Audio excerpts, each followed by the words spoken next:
This is absurd. I need to get to my wife.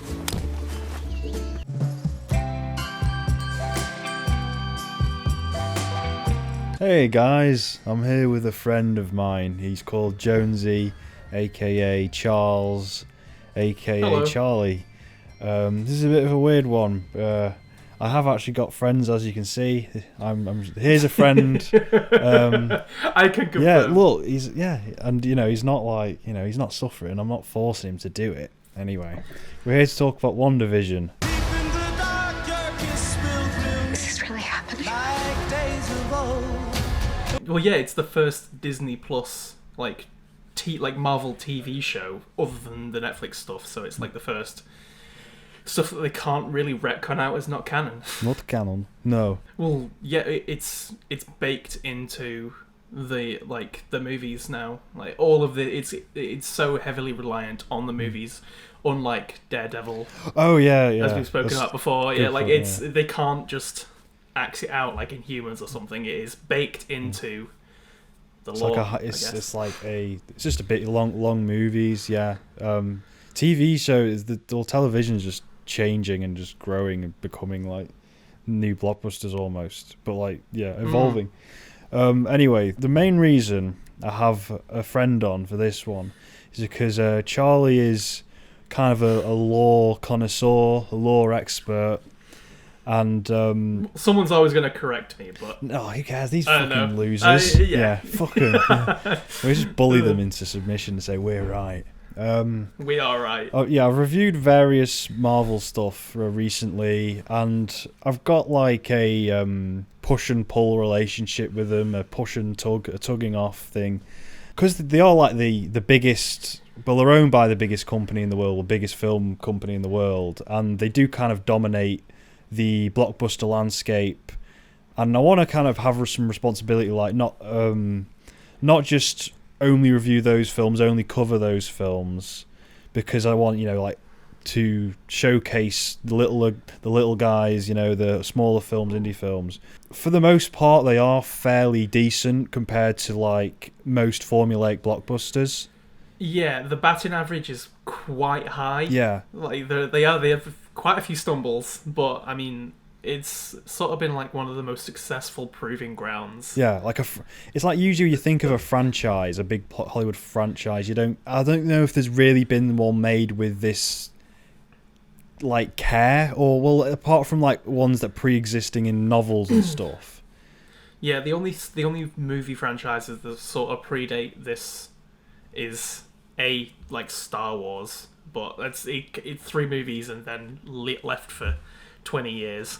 Like it's not like it's not been consistently released on the original monster movies of the 50s and 60s, but they were just cash grabs. Yeah, it's not to say that these aren't, but there's more to them than a cash grab. Like there's more care points. They're very aware of what they are, and they do a lot of. They're very self-aware in terms of how to not please everyone, but like make something that is good for good reasons. Like putting indie directors on to add flair to certain films. Like I hear time and time again even like people who are like film snobs, if you want to class me as a film snob, or like people like friends I know. Well, I've got more friends than one as well. That's kind of news.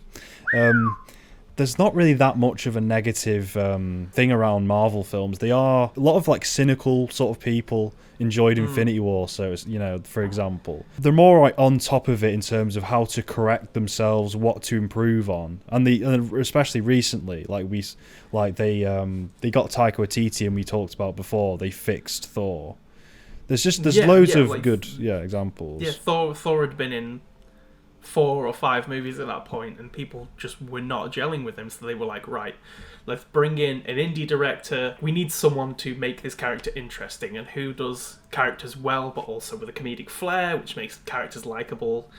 And it's Taika Waititi. Yeah, boy. So he definitely pulled Thor out of the muck, and then through his arc in Infinity War and Endgame, like just the desperation and just the sadness in that man. Yeah, he's one of bouncing. He has great scenes. The character arc's beautiful. Yeah, he's great scenes in Infinity War, and even like Peter, you can be mixed on. I mean, at least Fat Thor, there was something. It was a bit memey, I guess, but kind of had a Yeah. good, I don't know, it just did work in a lot of ways for me, even though Well, yeah. It felt like a progression of the character, and then him coming, like, sort of back from that, like back from being just this drunken fat bum to actually becoming the God of Thunder again, and knowing that his power isn't just in his hammer, and like his loss isn't what defines him, which is what he found out in Endgame. Like, let's say very early on, it was only, we're going to go on tangent onto, we needed this, right, this isn't going to be that much focus, but we've got, yeah, structure. Did you watch the Sam Raimi Spider-Man video? No. Good. See, he's friend for hire. Yeah, friend. Yeah. Okay, well, in that, like, because these guys fucking what anyway. So in that, I talked about like this. The John, is it John Watts? He directs the Tom Holland films. Yeah. Yeah. He's also doing Fantastic Four. Yeah, I'm not a big fan on Big John Watts. Just on terms of a directorial kind of thing. So I criticised the cinematography mostly, and I know when people say, "Oh, it doesn't really matter," like, I get that, but I say the flatness of those films was quite damning to the overall feel, and like it hurt the film for me. Yeah, if it wasn't for the strength of the characters, those films would be pretty much nothing. Yeah, exactly. And like Tom Holland's fucking yeah. fantastic. Yeah. Yeah, They're and, fun, Mysterio. Yeah. Keaton as well, yeah. like Michael Keaton. He just carried that movie. If it wasn't for that, it would just be. It could just be like Thor 1, for instance. Yeah, it was a good, like, I remember at the time, it was, people like appreciated how small scale it was. It was just like stopping a robbery, stopping a thief. It was nice. But yeah, it's neighborhood Spider-Man. Yeah, it was that. Yeah, in that I compared it to Sam Raimi films and saying how fleshed out New York feels and how much of a character it is. Because what it comes down to is how much flair they put into each Marvel film, and I get they have a universe to protect as well, and I think they've done a marvellous job overall. I'm still critical of it just because there are things that bug me. You know, again, it's I've conflicted relationship with it. We both love Spider-Man 2, but for multiple reasons. Yes. But I think one is just how just it's got such a personality. It's such its own film. Yeah, 1 and 2, like the Raimi Spider-Man are just masterful. Like 1 is still hammy. Yeah, and, yeah, like it sees itself as a comic book movie, but Sam Raimi knew it's a comic book movie, and he built the universe around it being a comic book movie, and not just making it dark and gritty like Batman vs Superman or Man of Steel. It's quite remarkable. Like Sorry, yeah, go on.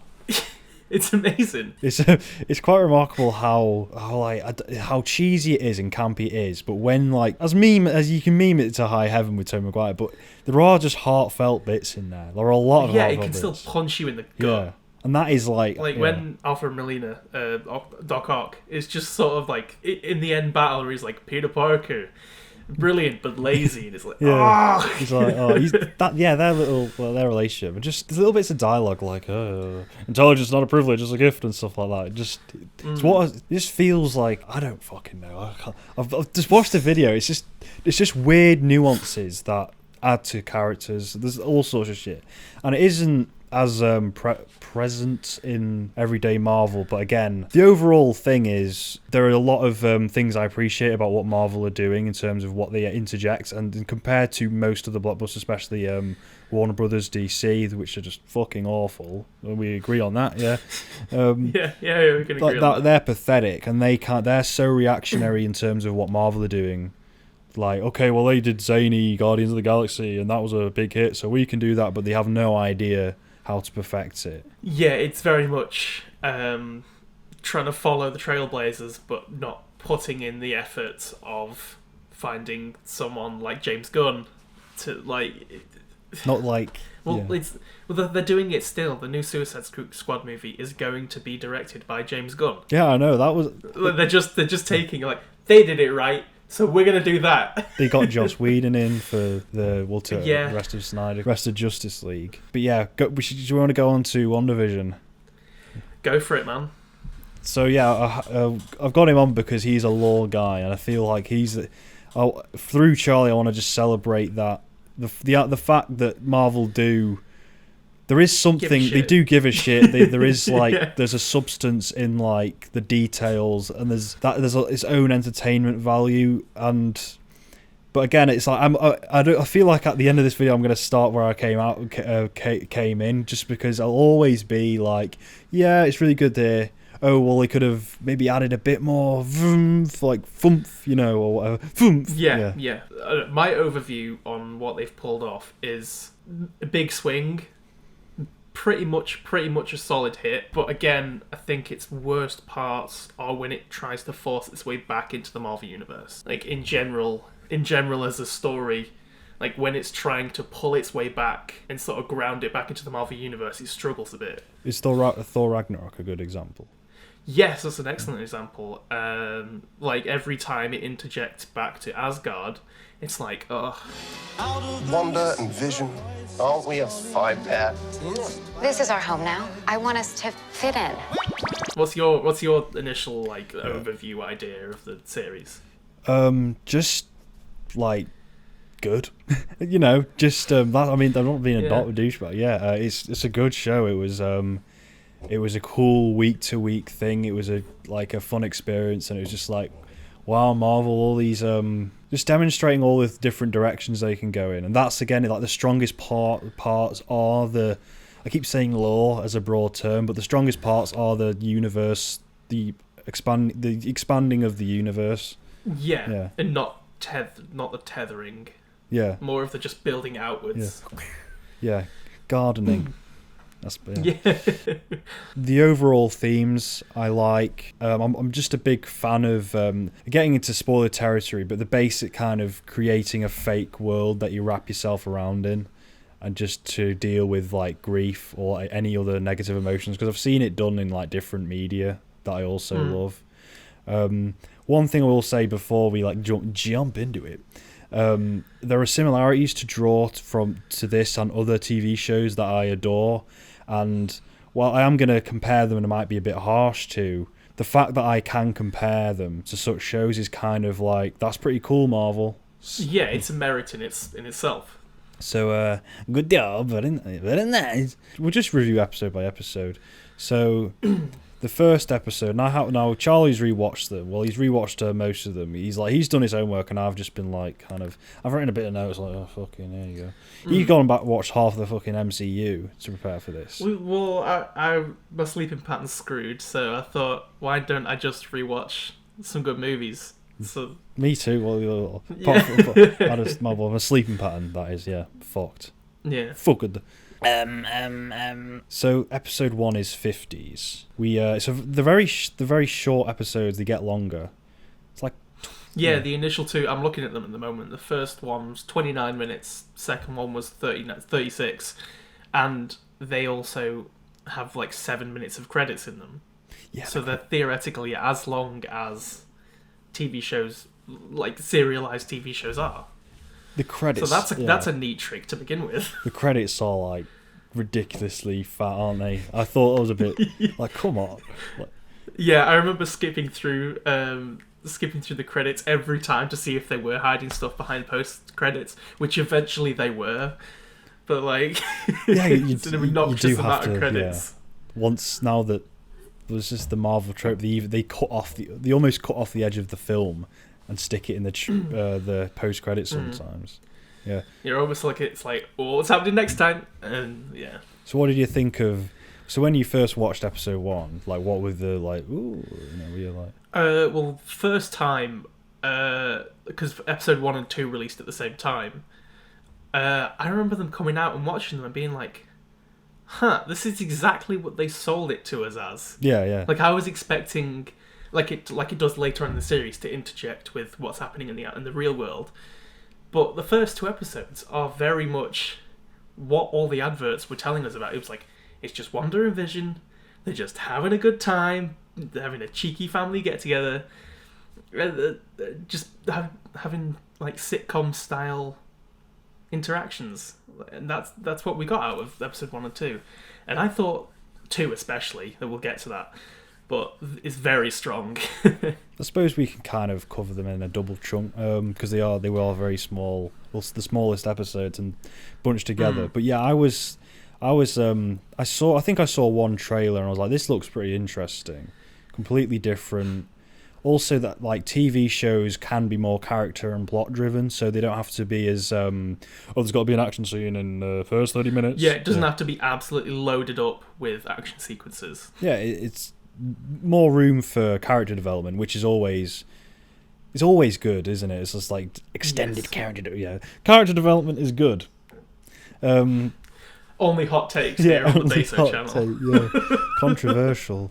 When I saw this, I was like, okay, this is first of all, I've got to applaud it for staying true to this idea of the first 2 episodes and just being completely like, we're not going to explain anything. We're just going to show people this, and they got to just take it for what it is and just wait. And it worked, and because people kept watching. Oh yeah, yeah. I wasn't like, oh, this is great yet, even in the first 2 episodes. I like appreciate what it was going for. I feel like I don't know what to talk about first because there is loads to talk about with the first. There is. So I liked how it committed to the prestige of the 50s and 60s. It had the adverts; they were funny. Yeah, it had the cutaways, the adverts, but also the camera work and the sets are so authentic. Like I was sort of brought up on 40s and the 50s, like comedy war movies. It's a strange upbringing, I know. No, yeah. But like it was very much like a blast from the past for me because I was very familiar with that kind of comedic delivery and just the way the script's written in those first 2 episodes. It's very faithful. It felt. Now this is like a thing I had a problem with. You're right in terms of it. It got it down to a T, in terms of what they're like. But the humour, even though it's kind of ironic, I still just didn't find it funny. I just thought this is like I appreciated one was not necessarily funny at all. I rewatched it today, and it's not a funny episode, but it's more just kind of like they're committing to this. Like it's more of that. I think that's more of what they must have been going for. That's what you're like, what are they? Why are they doing something here? Yeah. Yeah. Because coming out of Endgame into this is like a complete left turn.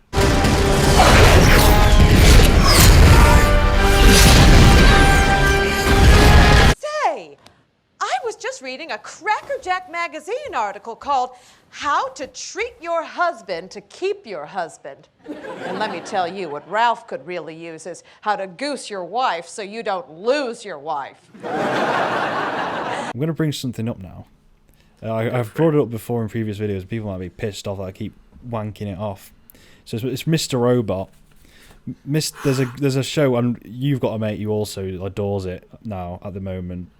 I love this. It's a fucking excellent show. But there is a key episode, and it's one of my favourite episodes of the series. I suppose spoiler warning. Are you for season? No, it's all season right. 2, season 2, episode 6. So the main character suffers from like a mental illness, let's just say that. And there is an episode where he kind of goes into a coma trance state to block out a traumatic incident that's happening.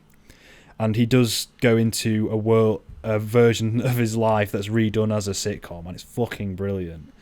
So it's so funny, but because of like the dark subject matter of the show, because it's like obviously it's like I don't know, it's like an adult show. It's got like this is obviously like a different like a 12, I assume, like a sort of for that like a usual Marvel demographic, but because like the stuff was really dark and now like have you seen Don't Me Hug Me I'm Scared? Yeah. You know how they kind of they're like ha ha ha, but then they do fucked up stuff. But it's like yes, yeah. It's kind of like that. It's like creepy but funny. Like what the fuck? It kind of it's basically it's a brilliant episode, and it just I had to like in my mind compare the WandaVision stuff I was seeing. It kind of paled in comparison to that episode. I don't know it's like specific, but I've seen this thing done. This similar sort of idea done in other like experimental TV shows, But the way the style of like the old those cheesy sitcoms, because I think it's like a 90s sitcom only in that, it's kind of making fun of how those sort of sitcoms like gloss over and only show like the surface level versions of issues where they don't really go into it. So there's just there's like bits. Well, there's one good kind of funny bit, like because in real life his dad died of cancer. The main characters get that in the real world, and this is a bit we're on a road trip, like like they're driving like a really fake. There's like a fake green screen background. They're going on vacation. It was such an abusive family. It was a fucked up family anyway, and they're all just like on a vacation, and that's kind of like Jesus Christ. And the dad like coughs into his thing, and like and he's like, "Are you okay?" And he goes, "I'm fine," and he's got like blood all over his hand. But it's like, fuck. There's loads of stuff like that, and it's like the darkness sort of helped it. And it also did. This is like me just theorizing because I don't know for sure, but this is just like what I got from that episode. I need to really reel it back in quick. It was kind of criticizing the surface level way those things dealt with kind of really fucked up, real fucked up issues. Ow! You're burning me! So what if he hears? Him doing that to himself, like putting himself in like an easier to swallow world, that was kind of exactly what people do when they watch a sitcom. I'm not trying to be like a deep, but like that is what I interpret. 4D chess. Yeah, but like that's, you know, you kind of get a condensed version of reality, and like yeah. Anyway, but I wouldn't say WandaVision's making fun of them, and it's not their role. It's not like their job to make fun and criticize these things, but it just invited the comparison. Essentially, yeah. Well, a comparison to something that does the same thing. Yeah, yeah, yeah. It's like the only bit that I can sort of think of, like the only kind of media that I've seen that sort of does this is that bit in Scott Pilgrim vs. the World where he comes home after being with Ramona and there's all the canned laughter and that is a brilliant example. Yeah, it's completely out of nowhere, but it works. Yeah, contextual, and it's way more like light-hearted with the way it does it. Yeah, I suppose because we both agree that it wasn't very funny. So did it wear thin a bit? Like even though we aren't really going, oh, this is shit, because we know exactly what it's going for. Yeah, some of the comedy Marvel movies are often criticized for just jamming their films with jokes, and I do agree with that to some point, but given the context for this, it makes sense for the jokes to be there, and it sort of makes sense that they're not really meant to be funny, like because it's sort of like 50s humor. If you showed this to someone in the 50s, they'd probably like be killing themselves. like that's yeah, but I don't know. Like just because if you go back and watch a 50s comedy in the style, like a sitcom in the style of this, it's very much similar. I suppose like minus the racial jokes. Oh, there's another. Yeah. Oh Jesus Christ. I suppose like there's a transformative nature. Like I wanted it to go through. Like it's not just exactly like a sitcom. It's also like a revising. You know, just a critique again. Enough of this. Tell me what's happening. What is this? Whoa, that doesn't sound good. On the plus side, I hear jumpsuits are in these days.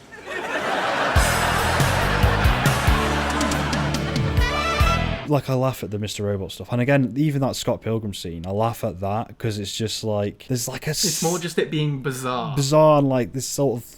Even I'm not saying WandaVision isn't self-aware, but I don't know. It's just like a haha, yeah, fuck you kind of. You know what I mean? Like fuck you, you cheesy bastards, sort of. You know what I mean? Yeah. It's like have you seen Breaking Bad as a sitcom on YouTube? No, I've not. They're good. That's also kind of Anyway, another tangent. Now what are we gonna eat? Dinner is served. See, episode 1 was the bringing the boss and his wife over for dinner. That was the plot of the episode. I mean, it's a fairly nothing episode. It's just like a standard sitcom. You're getting used to it just kind of sets the mood for the series in general. That's like my overall thoughts. It's a fine episode, but it's very nothing. Like I think there's lots. It's odd start. It's a good that it was odd start. After Infinity War, it's like, what the fuck? Yeah, you know. Exactly. I wanted to. I didn't really like look on social media or anything, but I was curious to know what. Do you know like anything about how that was initially received when those first 2 episodes? I think the general consensus was just confusion. Like I'm in a few Marvel centric like Facebook groups and stuff like that, and Reddit and all that. So but the general consensus was just more. It ended up focusing more on the later episodes and episode 2, for instance, which we can get into in a minute. But yeah, there's not really much talk about the first episode because it just is. There's one bit. I'll just say one more thing. I think it's probably been said already, but there's just a cool little Lynchian bit in the when the husband's choking. Stop it. Stop it. Stop it. Stop.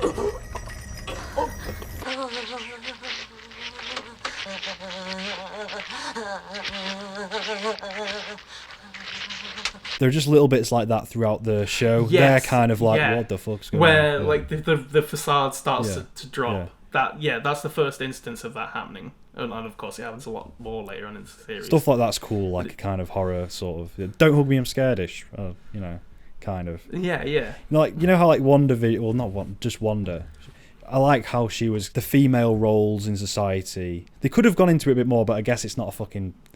It's a Marvel show, isn't it? It's not really a political agenda pushing show. There's plenty to make fun of about how it's fucking 50s and anyway we're gonna get into but just how like it's classic. He's at the office and she's like consigned to the and gossiping at home and cleaning and she's just like. It's kind of like like the poster. It's just a cool poster, and that's like very similar to the Twin Peaks poster or the Twin Peaks. Yeah, the main kind of cover, which is like, it doesn't matter, But it's just like I'll just show it because we can't go on all these tangents. But I like the facade themes. Anyway, do you want to go to episode 2 now? Yeah, episode 2. Paul Bettany completely carries this episode. Vision is just a comedic powerhouse. And like it genuinely had me laughing out loud, like sort of having me giggling while I was watching the main thing in this one, which is the talent show. Coming out of this episode, being like, yeah, I'm looking forward to the rest of this series. Like after the first episode, I was like, but this one's sort of like, yeah, here we are. This is it. He gets it's when he gets chewing gum stuff. He acts all. It's funny because like you see, Vision is for the most part. It's like. He's very straight-laced and a pinch of paprika. Very professional. That was cute little moments. Yeah, he's a great character. I wouldn't say I was laughing. I can't remember. It's gone a bit fuzzy.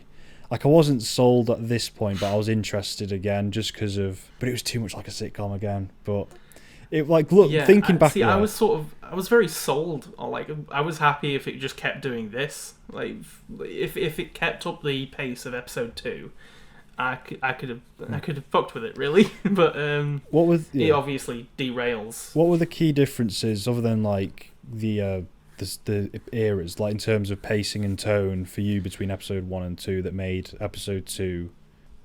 More just seems to happen in general. Like both characters have their own arcs throughout, like mini arcs through the episode. Like Wanda is trying to fit in with all of the women and go into the meet the planning committee and trying to fit in with all of that, and then Vision is off on the side trying to fit in with the neighborhood watch, and then he calls out Norm for being a communist. Okay, that was stuff like stuff like that, like little weird 50s quirks that like what the you know what I mean? Just like Norm here's a communist, and they're all like nah, shit, right.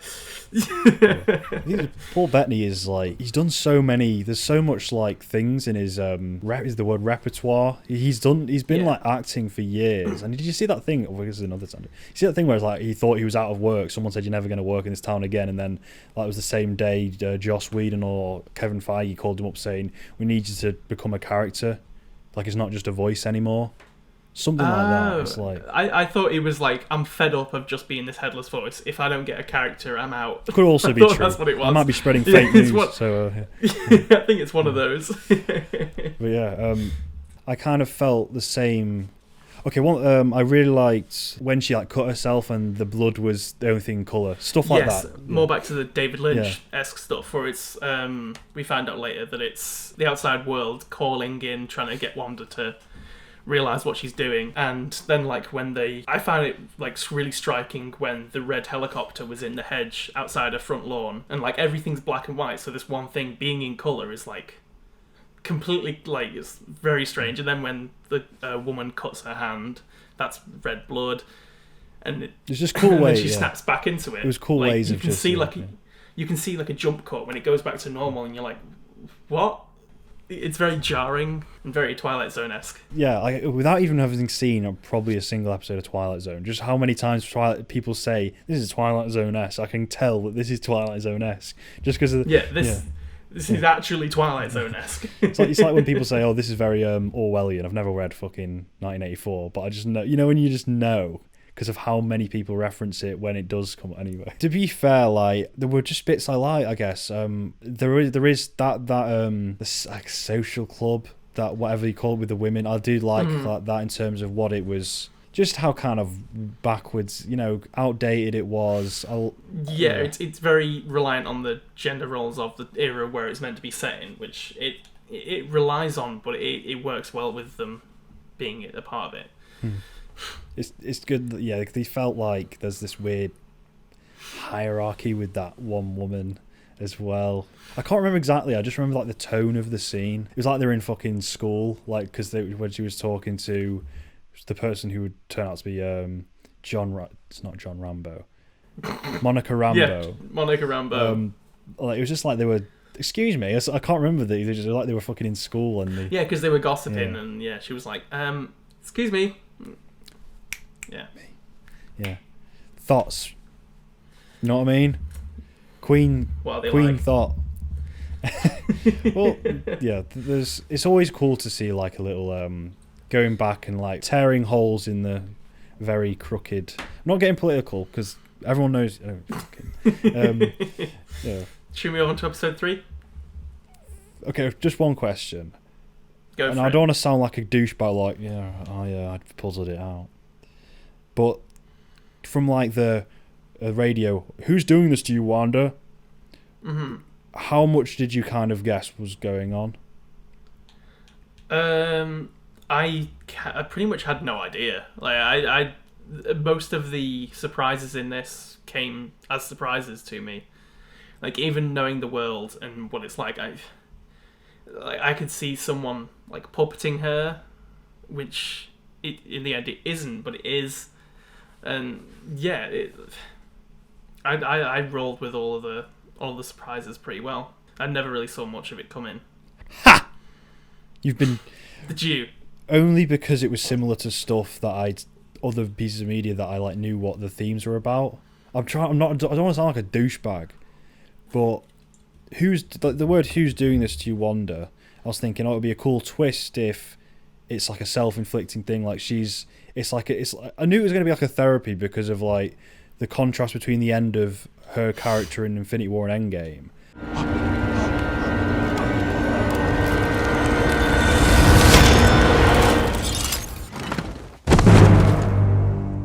And then this is like this happy tone without any explanation. The idea that it is like some sort of simulation. I didn't exactly know what was going on, but I just because it's pastiching things that did the same things. Well, after episode 3, I would genuinely thought that it was like Wanda turning evil. Beevil. Because it's portrayed as that, and I went along with that because it seemed that's the way it was going. Episode 3. Episode 3. Let's go. Just fucking go. Alright, it's pregnancy time. 70. Yeah. 70s. The change to colour at the end of it was the end of episode 2, wasn't it? Where it went all colour. Yarp. That was a beautiful scene. Transitioning into this one. Too bad I don't really like this episode. Well, should we just quickly talk about that one positive you mentioned just before we get into Yeah. it's kind of nice knowing like what what is actually going on. It's like her becoming more, channeling the energy more to. Could you interpret being way more in control, like adding detail to it? Because I guess it gets less minimalistic as it goes on. It's like it's her being like kind of controlling the environment. More effectively. And there's a really nice like dolly camera shot where the camera's circling them, and then everything's changing like color wise in the background, and then they look down and she's pregnant, and it's like, oh, is this actually happening? And they're like, yeah, this is happening. We're like, is it actually happening though? It's like, just go with it, just go with the flow, just go. Yeah. But yeah, that's a beautiful shot to end that episode 2 with.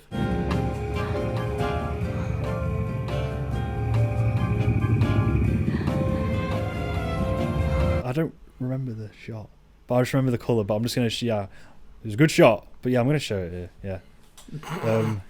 I'm the cinematography one. No. So, what are your thoughts in general on the 3rd episode? I think it's offensive. I think it was pretty offensive. It's left leaning. It's made by the fucking Hollywood liberals. No. It was again kind of like, I get the sitcom shenanigans, but if it isn't funny in a kind of what the fuck's going on, it's a very hard thing to get, I suppose, like a kind of ironic funny. It's I was like, at least it's committing to it, but I think it's mainly like as you get to the end of the episode, you get like, oh, there's more unfolds, and maybe they could have sped up in terms of, we've done sitcom shenanigans, we don't need to redo reset the pace for every era just to show off like the how well we know the like structure of those each episodes. Like, I get they wanted to do it like to showcase each era, but do you wish it kind of sped up a bit by this point? I think again that comedy that we were talking about wears pretty thin throughout this episode. Like, there's some funny bits, like when Vision goes to collect the Doctor and he's like, we were practically flying. Like, he's dizzy and he doesn't quite know what happens. Like that's a funny joke. But just the shenanigans with like water coming from the ceiling when our water's broken, things like that. Like, I like the idea of it, but I think I prefer the sitcom stuff when both Wanda and Vision have their own separate arcs throughout the episode. I think that's what I like most about it. Well, it was again, I think you're right about the like Vision having to whiz there or something. That was quite funny. I suppose it's just funny seeing like this one of the most intelligent android ever made, the peak of artificial intelligence, like running around, like goofing around. Yeah, but also it's like him trying to figure out, like, it's a machine trying to be human.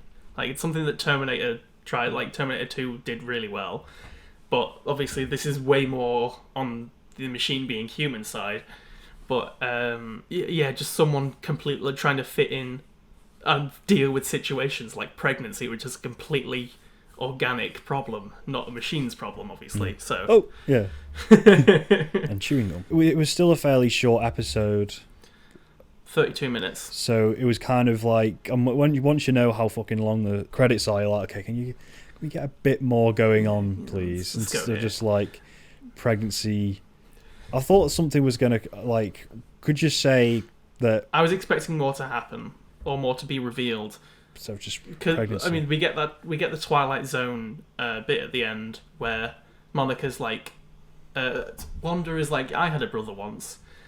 And Monica is like, wasn't he killed by Ultron? And then that camera shot where it slowly zooms in and it's like, what? And then she just it cuts, and then Vision walks back in. Like, this is breaking a bit. Those were cool, but they happened. The facade's dropping. It happened too little in this episode, I think, compared to 2. Yeah, it's about that. I suppose it's about balance. Like, but yeah, when she just.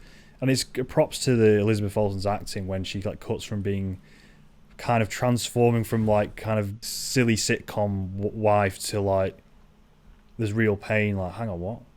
Yeah, and also the facade drops. Like, her accent changes.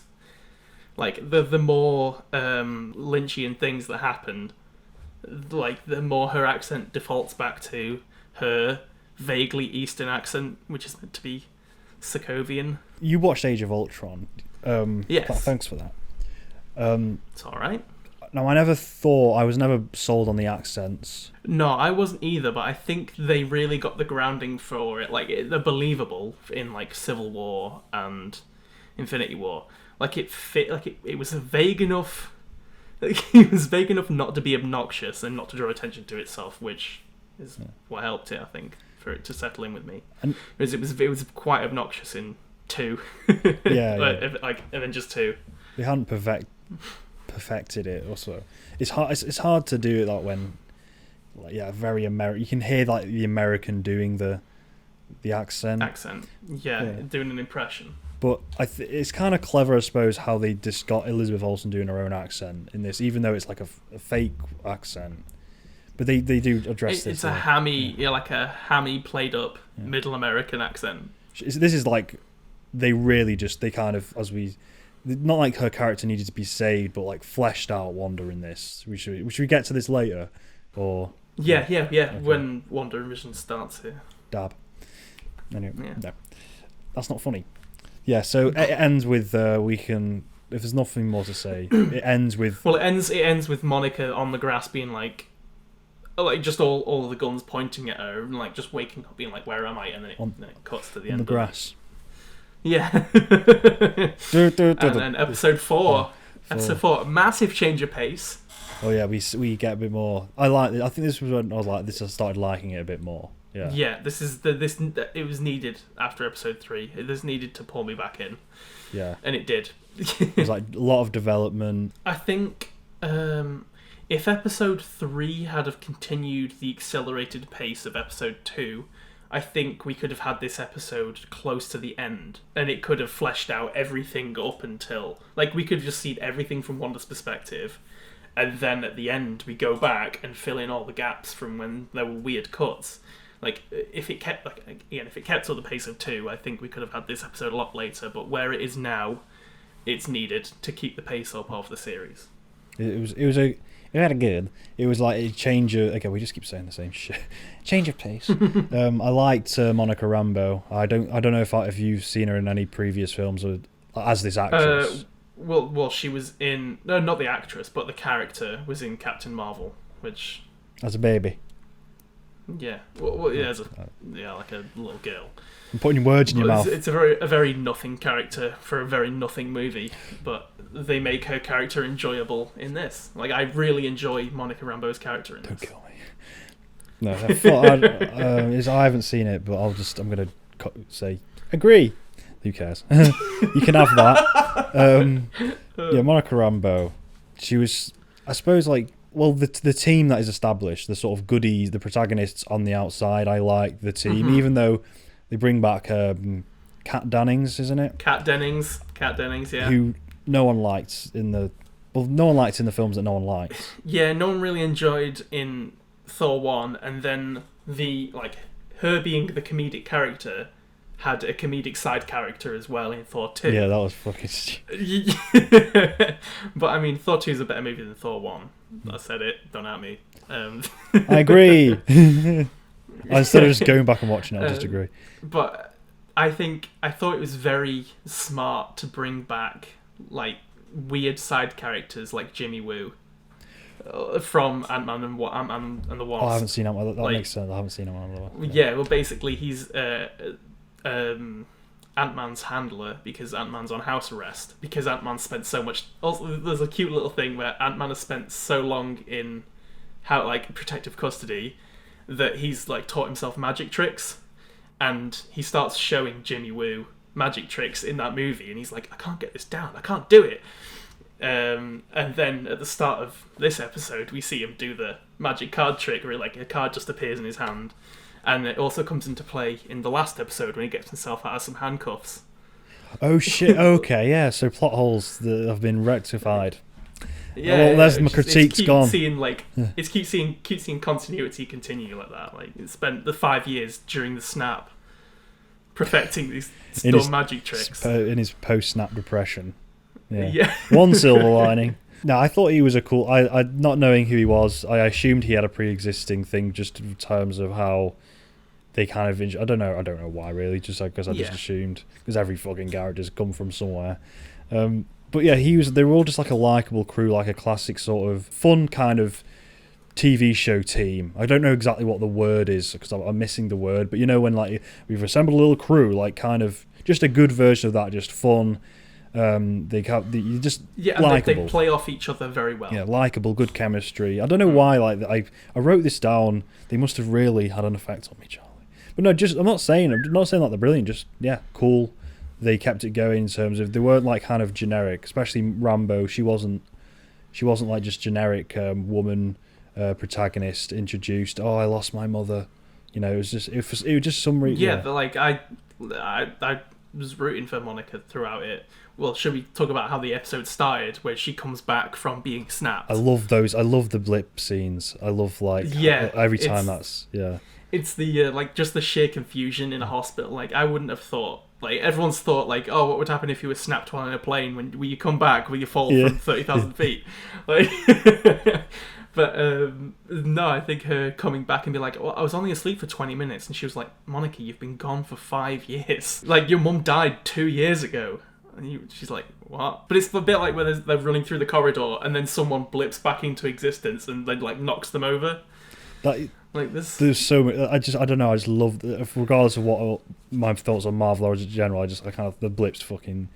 Just like the universal event that affected everything. It's just really cool. Yeah, really creepy as well. Like the way they just form back. Like kind of weird. They dust back into existence. Yeah. Even though it's supposed to be a positive thing, they were freaking out. Like, what the fuck? Everyone's coming back. It's like. Well, yeah, it's like sheer panic because everyone's like, what is happening? Thanks, Avengers. Thanks for the fucking heads up. They also bring Sword into the MCU, which is basically like Shield but for space. No. Like Shield is a primarily Earth-based. Like let's just deal with everything on Earth and leave space. But Sword deals with the Skrulls and is also, we find out at the end of the series, is dealing with Nick Fury. And that's who they hit. I got that, Charlie. I knew they would talk about Nick Fury. Oh, yeah, I knew that. Yeah, I just assumed they'd been established in Captain Marvel. Is this their first time though, or which character? No, the Sword. Sword. No. It was a Shield installation, I think, in Captain Marvel, like where all the tech went down. But again, it's a very nothing movie, so I wouldn't recommend watching it. It's arguably some of the worst the MCU's shit out. So just say fuck Captain Marvel. Fuck Captain Marvel. Clipped. Yeah, got you. We've ended that. Destroyed. That's going in the soundboard. Yeah. Wanking. Stop doing that. I'm glad that Sword wasn't a thing that you knew about from another film. So you're not ahead of me in this one, Charlie. No, I'm not. You didn't get the jump on me here. Nope. Oh, here's something I learned today. Sword, originally stands for space weapon something or other, but it's been changed to sentient weapon surveillance. So basically, it's a group of people that watch people like Wanda and Vision, who are literal walking nuclear warheads. Tony says in Civil War is they don't grant visas to weapons of mass destruction. Wanda is theoretically a weapon of mass destruction, and they're sort of put in place to watch them, because at any moment, like she does in this, she could just go off on one. Go off on one, bro. Yeah, just lose it, man. Bitch be crazy. Yeah, we hate Captain Marvel and we think women are crazy inherently. Just a bit on terms of the Sentinel. What was the kind of the nuclear weapon thing you're on about? I do like, just in general with this season, how it's always been hinted at that she's one of the strongest Avengers. Wanda. Well, in Endgame, she almost destroys Thanos. She's like she throws a bunch of giant rocks at him and then starts to crush his armor. And that's when he orders the rain down fire. That meme. Yeah, have you seen that meme? Just do it. Just do it. Yeah, that's the. Why is that voice not that funny? Calm down. No, it's a good meme. So she could have taken out Thanos if she wanted to. She has the power to do that. So she is very powerful. That was badass. not only is like she's become way more of her own character. You know how they make sort of B-list, C-list Avengers characters into A-list in like one swoop, like they did say, or like in terms of D tier, B tier, C tier, say like Thor was a C B tier, and then he was an A tier, or so to speak, when they rejuvenated his character. Yeah, like he's not Professor X, or he's not like the Fantastic Four.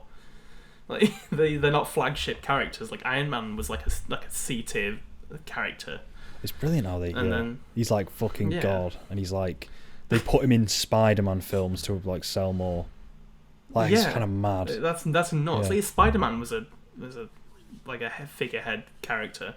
It's brilliant how they didn't own any major IPs in terms of like the characters, and they've just created. They made do with the characters they had, and made people want to watch them.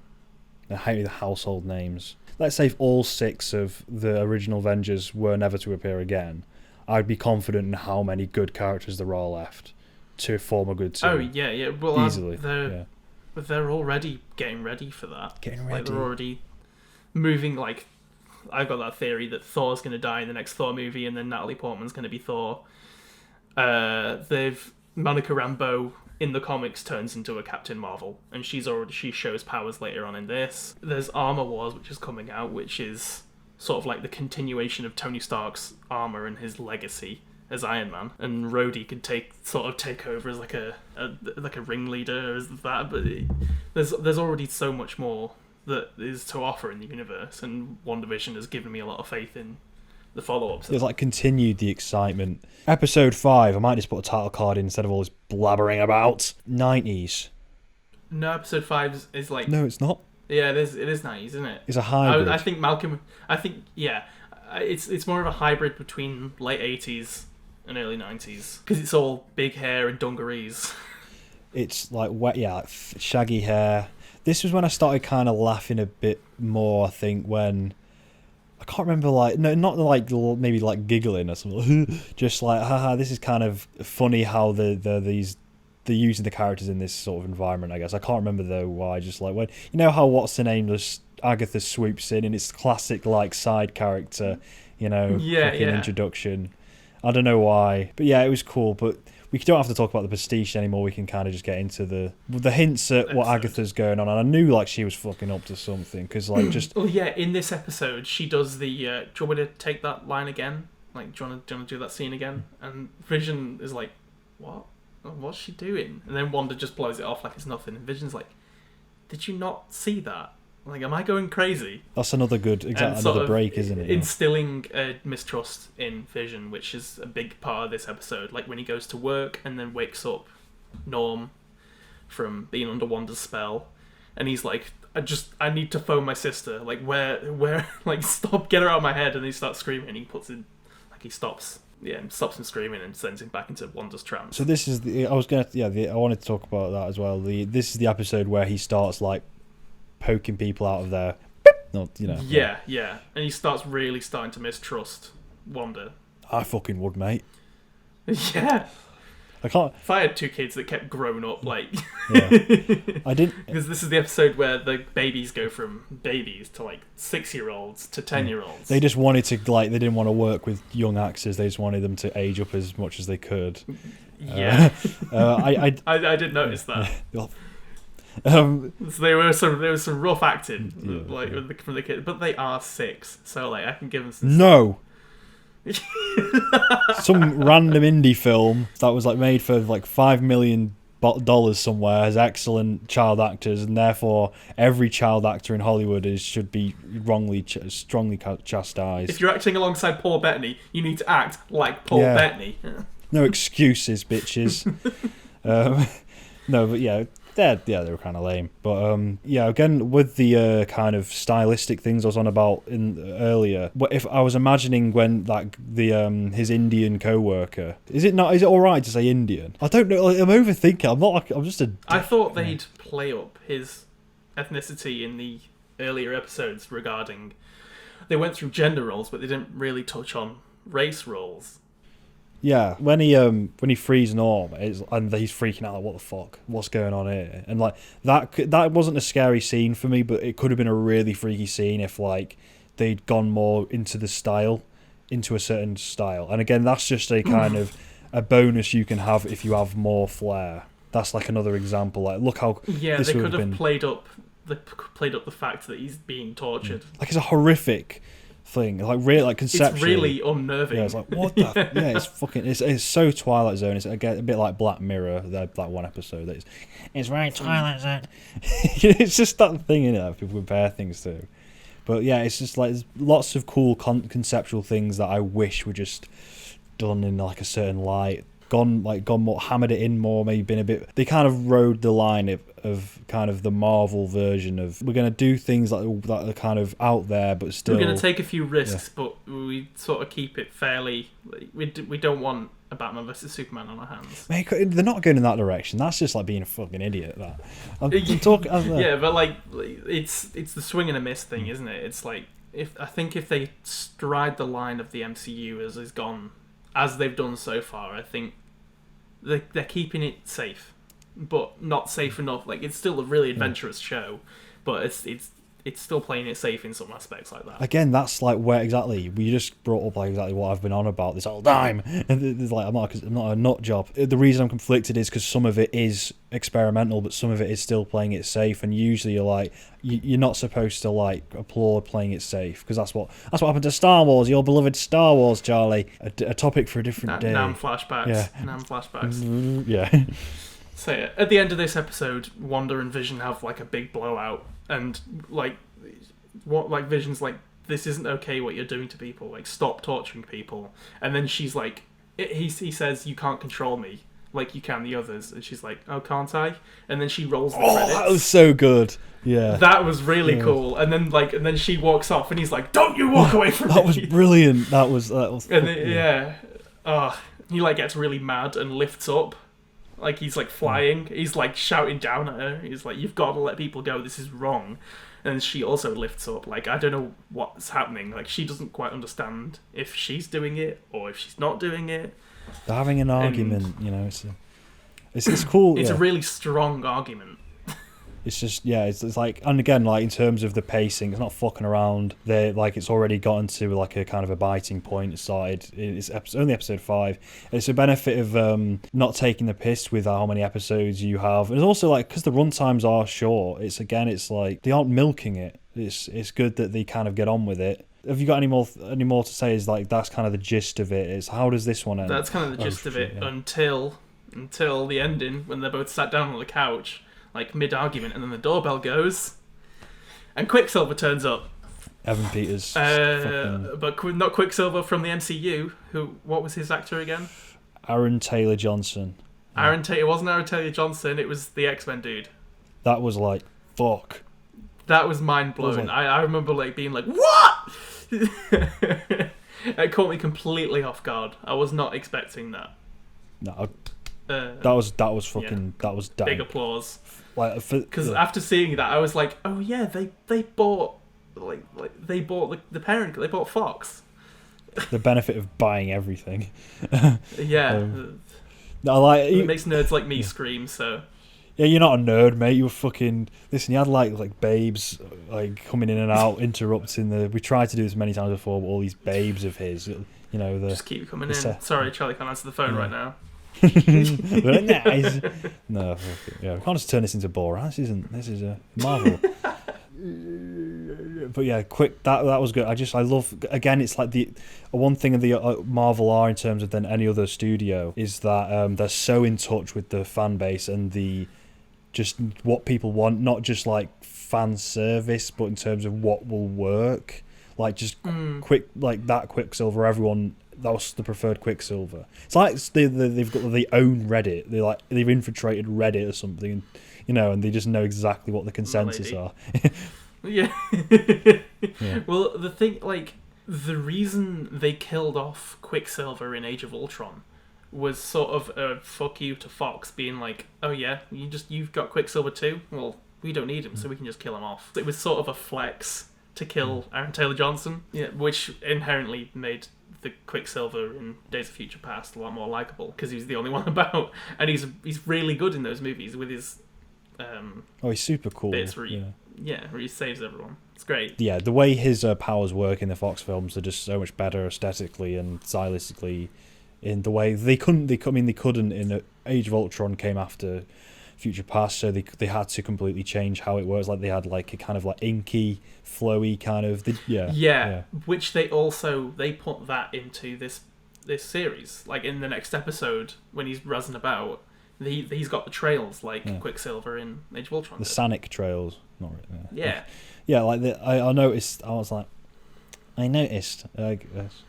I do hope, because they do have the rights to do it, I do hope they go back to, like, again, incorporating the best of each universe. Like, we'll take that great actor who did that great performance, we'll take fucking Fassbender's Magneto. If they can pull Fassbender and that'd be great. I will fucking love it. Again, they just, as much as I want to say, alright, we need to be careful, we can't let Disney take over the landscape of cinema, we need to preserve indie films. Marvel, they keep making good decisions. The rest of Disney, there's a different story there, but they do keep making interesting developments and smart decisions. Artistically, as well. But also like smart fandom, like that got me so excited to see what the rest of the series had in stock for him, but which they didn't really do much with him.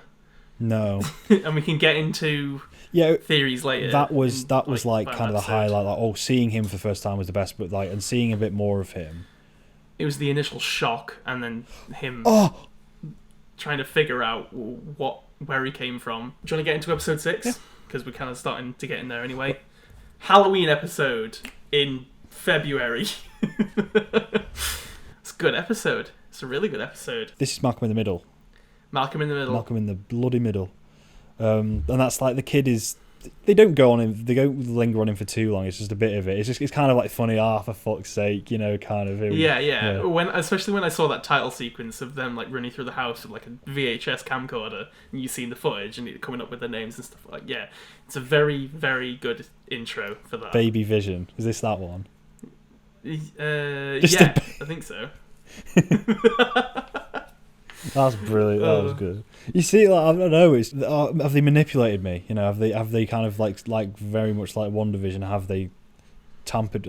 Through this show, they tampered with me to make me I'm not a Marvel loyalist. I'm just like there's some good amount of positives here. But should we just go on to this?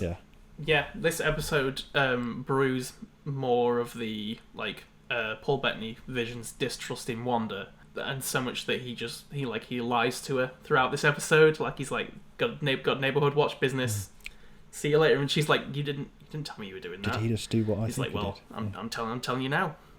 So see ya. Fuck it. Yeah, it's classic kind of. Yeah, I told you about this. Yeah, I told you about this before.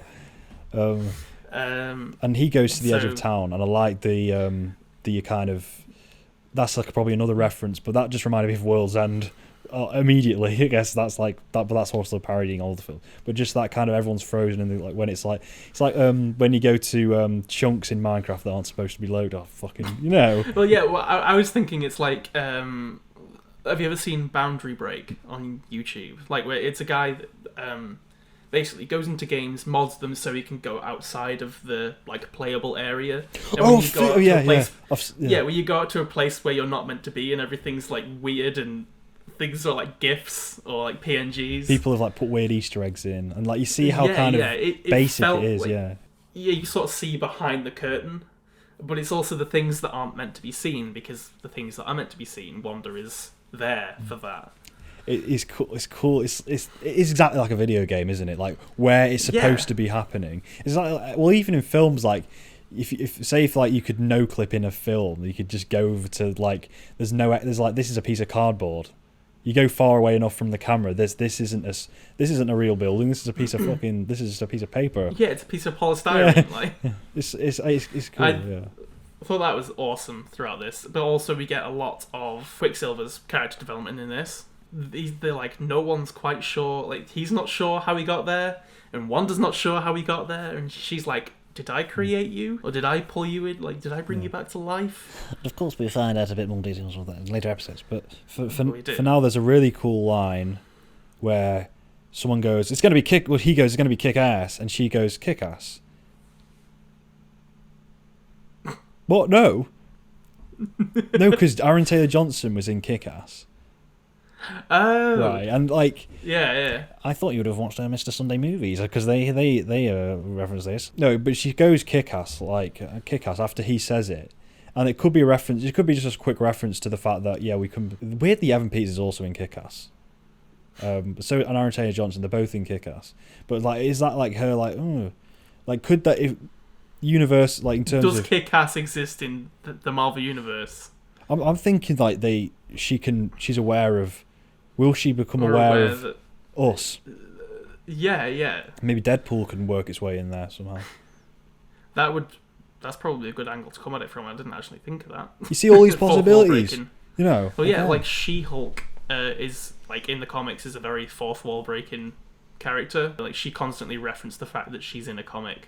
Like I feel like her and like she's getting a series that's coming out on Disney Plus. Deadpool 3's in the works. All the multiverse stuff, it's all there. You see, it's that thing again of like they're building this huge franchise, and it's like you can look at it cynically, like another endless shows. But if they keep tackling them individually, like this is going to have its own little thing. This is going to have its own little idea. Because there are plenty again, like Captain Marvel. I mean, I haven't seen it, and Black Panther. At least that's the one I've seen. There's a lot of forgettable shit that they do, I suppose, but I'm happy being positive about stuff like this where they're trying something new, at least, you know? Yeah, I'm praising the fact that this is something new and it is not just a phase 2 retread. Yeah. You mentioned to me multiple times that TV shows are the best way forward. I think Star Wars especially, it's the best way forward for that franchise, and I think if they keep up like TV shows like this, like something that doesn't need to be action focused, and something that doesn't need a big evil robot Jeff Bridges at the end. Like, that was a weird laugh. If it doesn't need it doesn't need that kind of story, then why not just relegate it to a TV show like this and give it the time it needs for the development? Like I really appreciate the development in this. Like it's needed for Wanda and Vision. and like because of things like Netflix. TV shows are kind of what's hot in terms of they're as popular as like when Stranger Things blows up and Game of Thrones when it was in its prime, they're just becoming a new like pop culture. They have a new place in pop culture, and so yeah, it's not just relegated to binge watching Brooklyn Nine-Nine. Like it's not just a binge show; it's something to look forward to. Stop tangency. No, to be fair, I'm not going to have like first topic of conversation. You know what I mean? Like that's the kind of thing in itself. Like WandaVision itself, like don't go off topic. You know, I ain't gonna do a Wanda. I'm not gonna trap you into a facade of podcast. Let's just fucking chill out. Yeah, go on. What more? We're on episode 5. 6. 6. Yeah, we were just almost done with 6. The bit where Wanda has had enough of Quicksilver. He's like, "Well, your dead husband can't die twice." That was nasty. Nasty. Yeah, and then she absolutely biffs him across the across the town hall. Yeah. And meanwhile, Vision is trying to push his way out of the hex, and watching him disintegrate and being like pulled back into it, like piece by piece, like the vibranium ripping off him. Well, that's quite a harrowing scene. Well, and then Wanda, to save him, expands the hex around to save Vision. Oh, that was a good ending. Yeah. That was like another good with cliffhanger. The boundaries being pushed. Yeah. And loads of sword agents being swallowed up by it. Becoming clown, like circus clowns. Yeah, it was just becoming like, clowns. It's like, I want to see it again. Like, I want to see where this is going. This is like more like changing reality, cool stuff like that. It's just like it was a good ending, and plus again, like with her becoming more powerful, being able to manipulate reality to a higher degree. You know, just by just literally expanding it. You know. Yeah, like sort of the fear of losing Vision again gives her the strength to create, like, push the boundaries further. The stronger the stronger your fear manifests, the more powerful these dark. It's like the dark side, you know, the give in to your reckless hate. You know, if the more you go into that, you know, I'm not trying to be Jungian. You know, anger. I ain't trying to be like Carl Jung or Gives anything. you focus.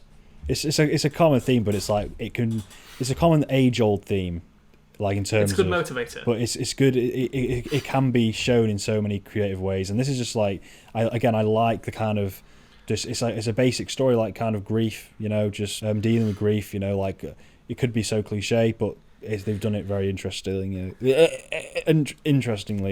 here.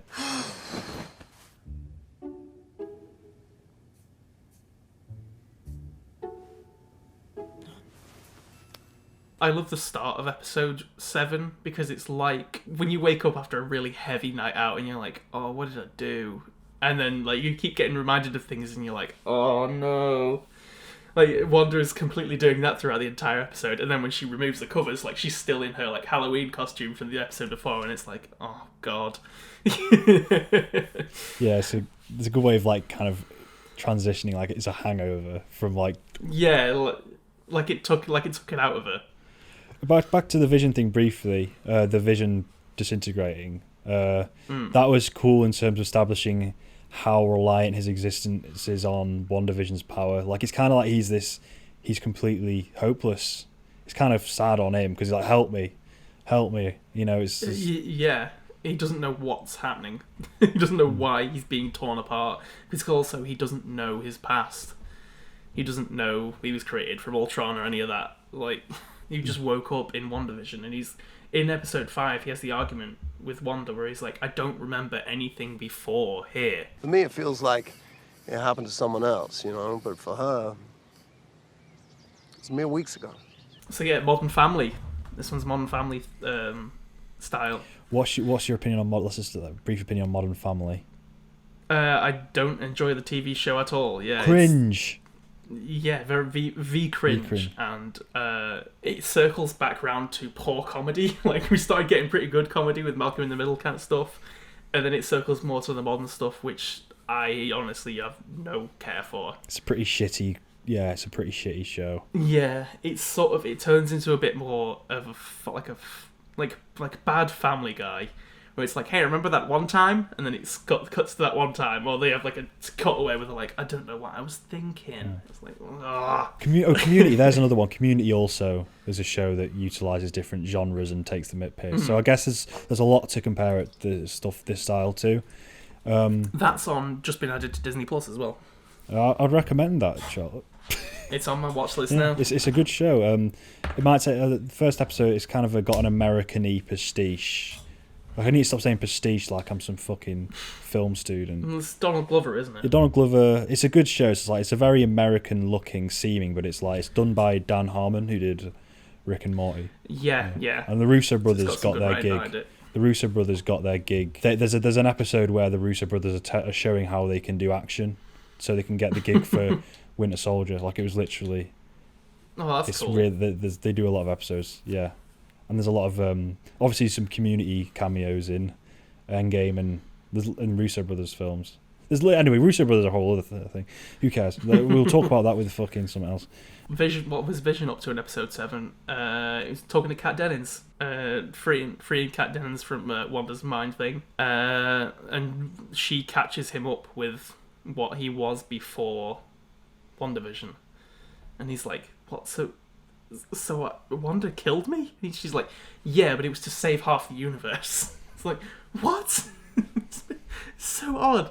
And then also the cutaways for that the Modern Family cutaways are done quite well, because he's like, I don't even know why I'm talking to you. What why am I doing this? I like those. They could have gone like more officey, but I suppose it's a family, isn't it? So like The Office.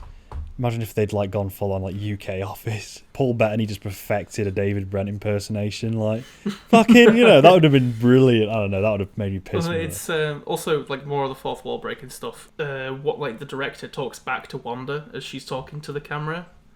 This is like, you weren't meant to say that or something, and she's like, what? You're not meant to talk. Like, what's happening? And then it cuts to an advert. Stuff like that again is just like more like utilizing the concepts. That was confusing at the time, because up until now you think Wanda's in control, and you're like, what the fuck? So it's like kind of more it's to it. showing that she's less in control, or not as in control of. She's not in control of as much as she thought she was. That's what I was trying to say. Yeah, there's more forces out there. At the end of this episode, Wanda ends up going into Agatha's basement, and it turns out she's Agatha Harkness, who in the comics is like some old witchy witch woman. I've not really read that much up on her, but sometimes she's Wanda's teacher. Like, she teaches Wanda how to use magic. In the comics, she originally, like, Wanda was a mutant and had like the powers of probability, but Agatha Harkness taught her how to use it in more of a magic, like vague magic sense, which then she became the Scarlet Witch and like the proper Scarlet Witch that we know. Once I met Harkness, I was like a totally different person. Yeah, Yeah. Pretty much. So I was gonna. You've already answered the question. I was gonna ask if you had a prior knowledge of Agatha Harkness. Not before the episode. I didn't know. I looked up after the episode, but knowing that she's sort of been pulling strings of the unsettling bits of WandaVision was quite nice. And then she had her own title sequence at the end, which was really cool and really well done. I killed Sparky too. Well, that was funny. Yeah. There's loads of memes coming out of that. The community love it. I've seen the game. Well, yeah, you're not a Game of Thrones guy, but and I wrote Game of Thrones season 8 too. It was like stupid. That meme you showed me, which I can't show here, but that you keep sending me. Should have put that as a thumbnail. Fucking imagine that. Yeah, fuck it, do it. It's funny. There was one that's like, and I cast Edward Norton too. It's cute. It's a really good sequence. Good meme template. I was a bit disappointed that, like, I suppose the mystery to why Quicksilver came from was reduced a little bit. Yeah, it's sort of reduced in the next episode and all the next 2 episodes, isn't it? Because there's a cutaway at the end, like there's first one with the post-credit sequence, episode 7, where Monica's going to go into the basement, and then Quicksilver grabs her, like, where do you think you're going? And then we find out she's locked in the attic in episode 9. In Quicksilver's man cave. Yeah, I suppose you wanted a bit more than just like a henchman, but it's kind of quickly. He's quickly thwarted. We're going into. We're mixing all episodes. So we are. Have you said your piece on episode 7? Yeah, episode 7. It's fine. I mean, it's more just progression. It's more of just a stopgap to make the series get to 9 episodes. It feels like just slowly pushing the characters to a different place. And Vision was trying to get back into town, right? Yeah. Yeah, and he kept being stopped getting into town by Agatha, I'm guessing. Couldn't he just fly? He could have done, but he decided to talk to Kat Dennings instead. Yeah, so why? Yeah, there isn't much to say. It kind of. I wish it was funnier because there's so many other. There are any better examples than Modern Family and that sort of style. There's not really. It's channeling Modern Family. Like, that's what it's doing. There's no substance to the episode really. Other than the ending, just progressing the overall plot in general. And the memes. Good memes towards the end. Well, Episode 8. Hang on, is that the... No, we talking about the same episode before where Monica Rambeau enters the hex, right? Oh no, we didn't mention that in episode 7. No. That was cool. That was I liked her character. That was pretty cool. She pushes her way back into the hex. Yeah. Every time she's come in and out, it's rewritten her genetic code, they say in the earlier episodes. So somehow she's been getting power from Wanda's power, which... Well, this is what Marvel does, right? It's fun, you don't. It's just like you don't quite know superhero power stuff. As I said earlier, Monica eventually turns into a Captain Marvel. Mate, if like Vision did a massive shit in a pond, and then the pond started glowing, and you went in the pond, you'd think you'd come out with powers. That's like what Marvel, or you'd just get radiation poisoning. Yeah, it's just like she goes into superhero mucky thing. It's like it's cool. Like she's got vague powers. We're not CinemaSins here, mate.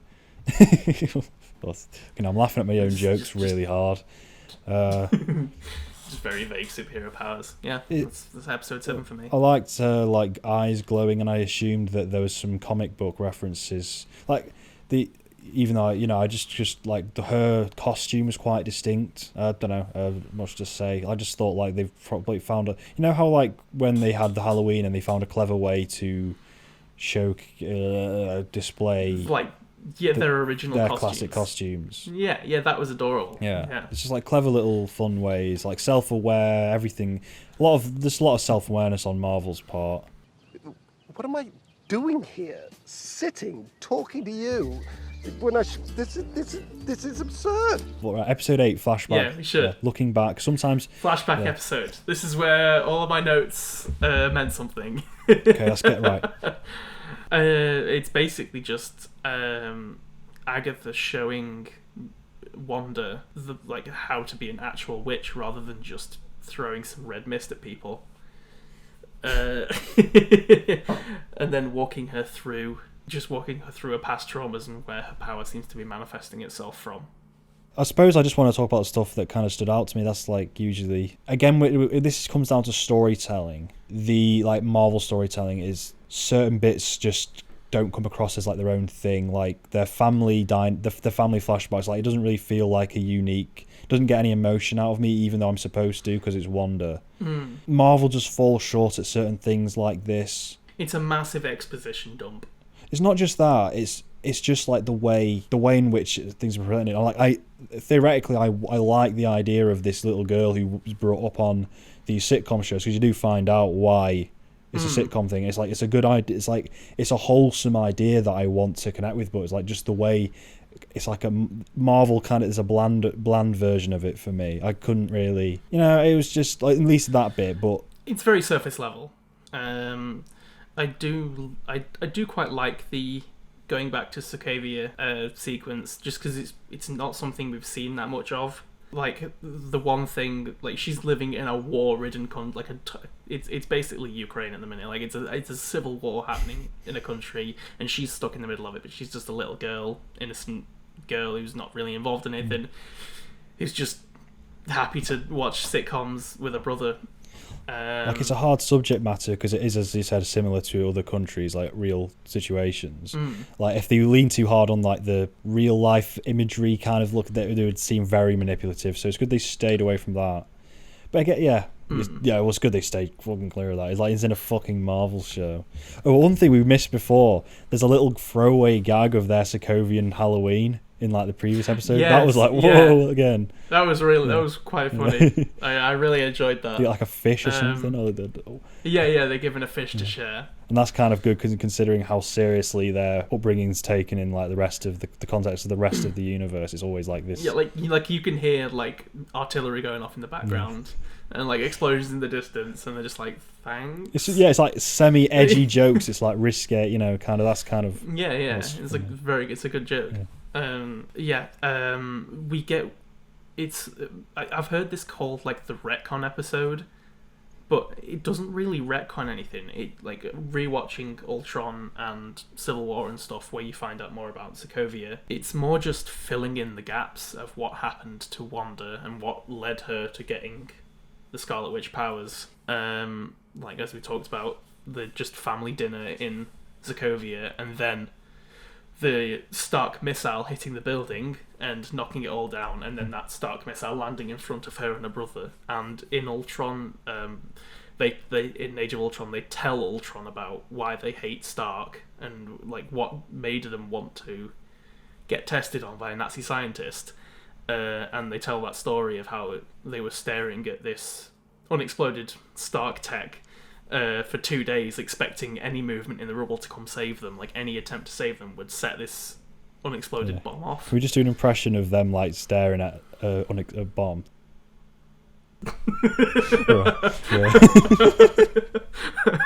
There's a meme for you. But Age of Ultron, when it first came out, I did like that a lot. I thought it was like I was like, oh my god, it's best. I was like fucking buzzing about it. There's a line from Ultron where he's like, I originally wondered why you survived the tests. Now I know why. He now like can see the will to live that these two had and the hatred that these two had for Stark. See, now I don't like. Right, I don't like Ultron now. It's not a great movie. But it's got some good scenes. It's got some good scenes. Too few. It's definitely the weakest Avengers film. Well, yeah, compared to one Infinity War and Endgame. Yeah, it's like they're all good, and then Ultron's a mad villain. I liken him to Steppenwolf. Honestly, Yes. I know that. Big bad for being big bad's sake. As you were saying, I guess calling it retcon, I can't really be seen as a criticism because they're just going back and saying, "Oh, how can we make this a bit more interesting?"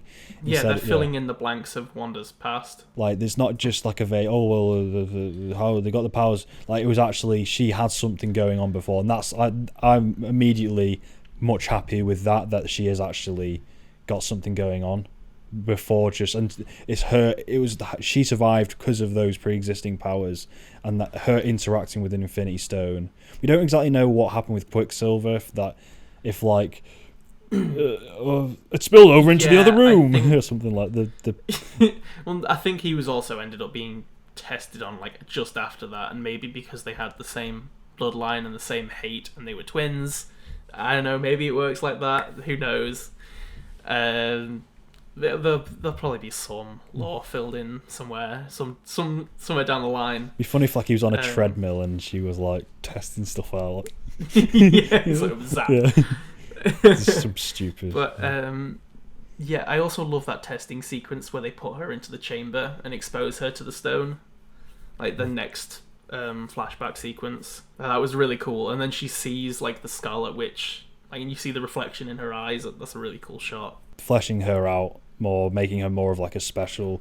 Also connecting it with the sorceress stuff with Doctor Strange again, because like you do think like sorcerers have already been set up, so in the universe like it's got to connect, and they do. Well, yeah, Agatha says in the next episode, she mentions Scarlet Witch is fabled to be more powerful than the Sorceress Supreme. It can't be. You must be. Yeah. I originally thought of the bald lady. Yeah, it's Tilda Swinton. No, isn't it? Yeah, Tilda Swinton. But now the Sorceress Supreme is now Doctor Strange. Mate, and Wanda's meant to be in Multiverse of Madness. Mate. No, just again, we can get into the multiverse stuff now if you want. Yeah, go for it, man. And we talk about Phase 4. It's what's going to, because the third act of the thing has kind of happened now in terms of like Infinity War is like an ultimate end act, and so like and now it's picking up the pieces after that and finding out where the future of the Marvel Universe is going to be. And like as you said, the TV shows, like that's such a good way of like doing something fresh and not like feeling like just going on again. And also it keeps it relevant weekly. Like it's a smart way of keeping Marvel in the forefront of everyone's mind because they're releasing like small bits weekly.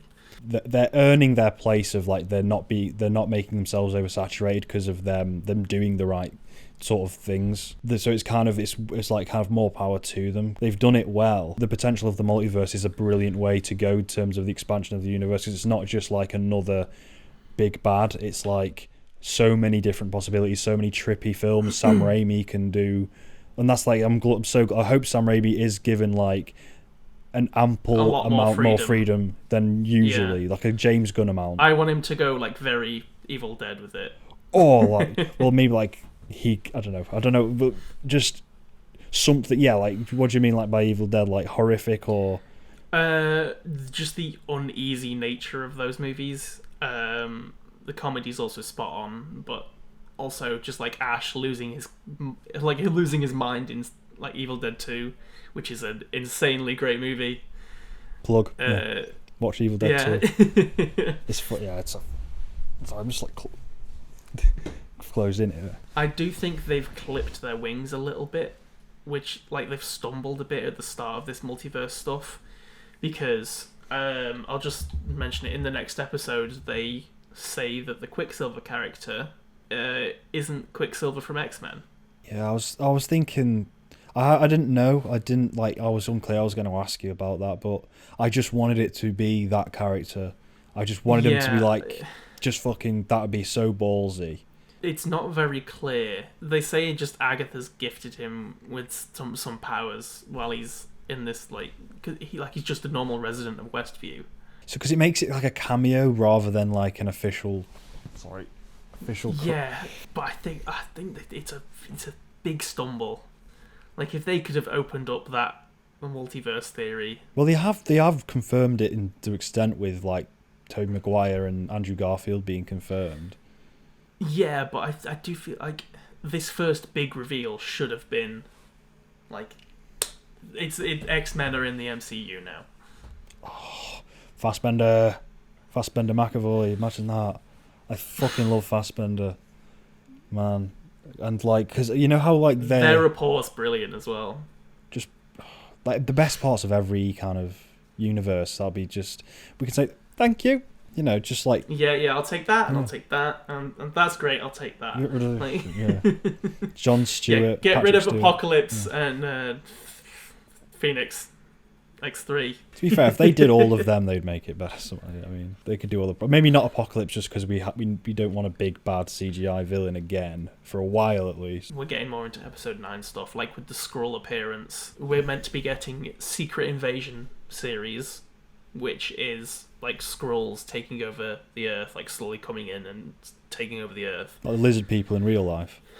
Yeah, like lizard people in real life. I don't think it's going to be that, because the Skrulls are meant to be good guys at this point, because that's what's been set up in Captain Marvel and this, and Nick Fury's friends with them. So I don't know what Secret War is going to be, but that's sort of an evil, like sort of a big bad. That's like coming. a cool, like another different. There's so many like different huge conflicts you can have that don't have to be like big fucking fat guy comes and. But also they've got the rights to Galactus, and I've heard Galactus is might be in the works. He's so ridiculously enormous that could be cool. Like have you seen the Fortnite thing? I think are they softening are they making Galactus like a more well known thing, because they have that power with Fortnite, because Galactus it was the biggest Fortnite. It was the biggest Fortnite event. The Galactus. It was massive. I was in it. Oh, were you? Oh, nice one. Yeah. Friend, fucking, I've got a Chad here on there. I've got the sort of people. Yeah. Me and Sam dropped into it as it was happening, and we were like, yeah, why not? And loads of people's servers crashed, but we managed to be the ones to see it. So. No. But no, that was a really cool event, and it made sort of Galactus more of a household name to younger people. But who knows? I don't know whether they'll introduce Galactus just yet. I think that might be like a phase 6. Like this, like it took all the way to phase 3 to get to Thanos. Probably take the same amount of time to get to Galactus. Like, as much as I don't like franchises going on forever, if they keep doing cool stuff, and for the most part it is good stuff, but maybe they need to step it up a bit more in terms of more flair with Sam Raimi, more flair for every kind of director. The thing is about John Watts, I just think he's competent. I don't think he's like got. He's sort of a yes man. Yeah, he takes it up the arse from all. It's weird that Sam Raimi's here, but he's not like there. And there's Tobey Maguire. I don't know. I know that's a lot of work to put on him, and like banking up, putting all your cards on Sam Raimi. I think Multiverse is probably the better one to give him than give him Spider-Man again, because he's pretty burnt from Spider-Man, and Avi Arad still has his hands in the pies. Like, he's still got a moderate amount of control over Spider-Man and what he does. Oh right. Yeah, because he's still like a head Sony exec. Is he a bit of a douche? No, I don't want to say that. Is he just a bit of like a? Do you know how there was someone else other than Kevin, like someone who was above Kevin Feige at the start of the MCU, who was making all the executive decisions to keep everything formulaic and the same? I didn't know that about like I. Well, yeah. he got fired because Kevin Feige was like, this isn't going to work and it's going to flop, and it started to flop. So then they got Kevin Feige and they promoted him, and then now he's controlling the world. when did he step in? It's like properly in like mid phase 2, I think. Oh right, so but a lot of it was already in the works, I think. So fairly like Ultron was already in the works, I think. I'm not sure. I'm not sure about the specifics, but I know like there was someone that was sort of controlling everything above him. Phase 1 is like, I would say 2 out of 6. Really, Avengers and Iron Man, and I know like you like Iron Man, so I don't. Iron Man. I like Iron Man 1. Iron Man 2 is good. It's got some good bits, but it does struggle quite a bit. I love Captain America 1. Really? Oh yeah. Yeah, just because the character of Steve Rogers is just so brilliantly portrayed in the start of that, and then him getting the powers, and third act is still an evil robot Jeff Bridges, but. Yeah. First act's about Hulk. The first half of Hulk's good. especially the soundtrack, and Thor's not very good. And then Avengers is also pretty good. Avengers is pretty good. It got criticised for being looking like a TV show. It does look like a CW show when they're on the helicarrier. And that's like Kevin Feige was like, better not do that. Yeah, they fixed a lot of like the lighting issues in Ultron. Like Ultron's a very pretty movie in comparison to like Avengers 1. I not because of the cinematography. I just see Ultron as a generic one because of, I guess, just like even though they did it with the Tatari, there's just again the metal robots, big army. Yeah, it's generic in story and it's too similar to the first one. And someone brought up Joss Whedon. There's a good point to be made about the difference between Joss Whedon and Russo brothers. Is Russo brothers know how to implement the individual powers and abilities in action and make more interesting action set pieces. And Joss Whedon's just like, okay, they're all in a big arena and they have to fight like a big bunch of aliens, like an algorithm of fucking... Yeah, they made the let's fight an army of monsters interesting, like in Infinity War. Because it was briefly touched on, and it was also, they were like... Yeah. Fucking West. Also, the like captain, like the captains of that force, the like dog Chitauri. Yeah, they were sort of slowly fleshed out throughout the movie, like the big hulking guy, the PS3 cutscene woman, Goblin Man, and Squidward. Well, that one guy who got killed off quite early on, he was probably the most impressionable. Squidward, yeah. Squidward, oh, that was good. You remember him because of Squidward, maybe, yeah. Yeah. Bernie's just like, that's sexy. That was a big tangent. Yeah, it was a big fucking... Where... Well, if they want us to talk about Marvel, overall... Yeah. Because it all ties in. Okay, well, the flashbacks, they were cool, good stuff was added to... Also, it showed the blossoming of Vision and Wanda's relationship. Oh, that was a good scene. Okay, yeah. That's a really nice scene when they're watching Malcolm in the Middle together. I didn't know Bryan Cranston. Didn't think fucking Walter White was going to be in fucking WandaVision. Yeah. Also, is it funny because he's being the severe injury that Vision? He's he's a good character. He's a good But also, he walks through the wall to come say hi to Wanda, and it's he startles her, and she's like, right, next time use the door. And then in Civil War, he walks through the wall, and she's like, Vision, we've spoken about this. And he's, well, the door was open, so I assumed I could... All right, I'll use the door next time. The continuity, it proves that there's so much care, even with that. Yeah. Just for small, dumb shit like that, there's a lot of care put into it. Respect for the fandom. It shows a really nice, blossom, the start of the blossoming relationship that we get in Civil War and Infinity War. I never, was huge on it. I just thought there was quite... I thought the brief Infinity War bit was good. Yeah, but also Paul Bettany's playing a living sentient robot who's finding love. It's a really interesting concept that he can go very far with, and you can use the stilted British Jarvis voice. I like it when actors who have been in loads of, for lack of a better word, highbrow stuff, and now they're doing superhero films, but they don't condescend or look down on it. They kind of respect it. Everything's like a movie. They don't Scorsese it. I knew you were going to bring it up. Right. Okay, don't matter. Tangent. Okay. End of episode 8. The real Vision turns up. Bloody white Vision. Excuse me? They whitewashed him. They whitewashed Vision. Stop memeing. You're not good at it. Was that a post-credit scene? Yeah, it was. Missed that. You did. I was an idiot. I was a fool. They show a pan up of Vision, the real Vision's body, because the heads of Sword, the director of Sword, reassembled his body in secret, but blamed Wanda and said that she took his body. That makes sense. Okay, that's a huge plot, but they shouldn't really put that stuff in post-credit scenes. I mean, it's sort of interspersed in the last episode.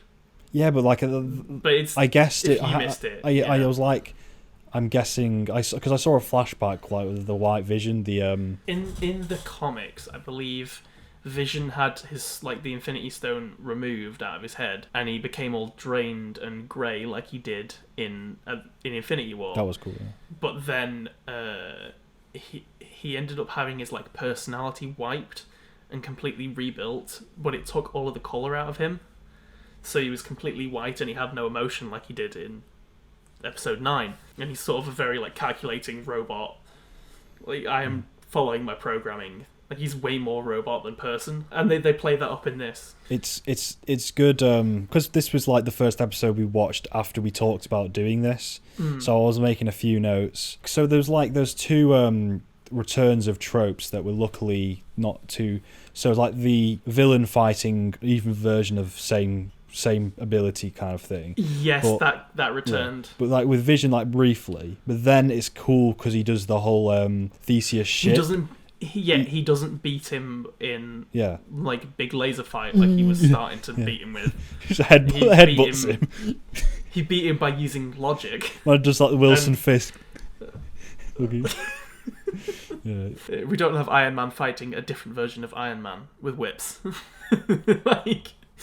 But we did get sort of Evil Witch fight that was sort of the same. Yeah, it was like two versions. At least it was kind of as it was happening. They were kind of adding lore onto. There was like it was a lot of kind of information was given to us. Yeah, with we'll just go straight into episode 9 because it's pretty much it's the same thing.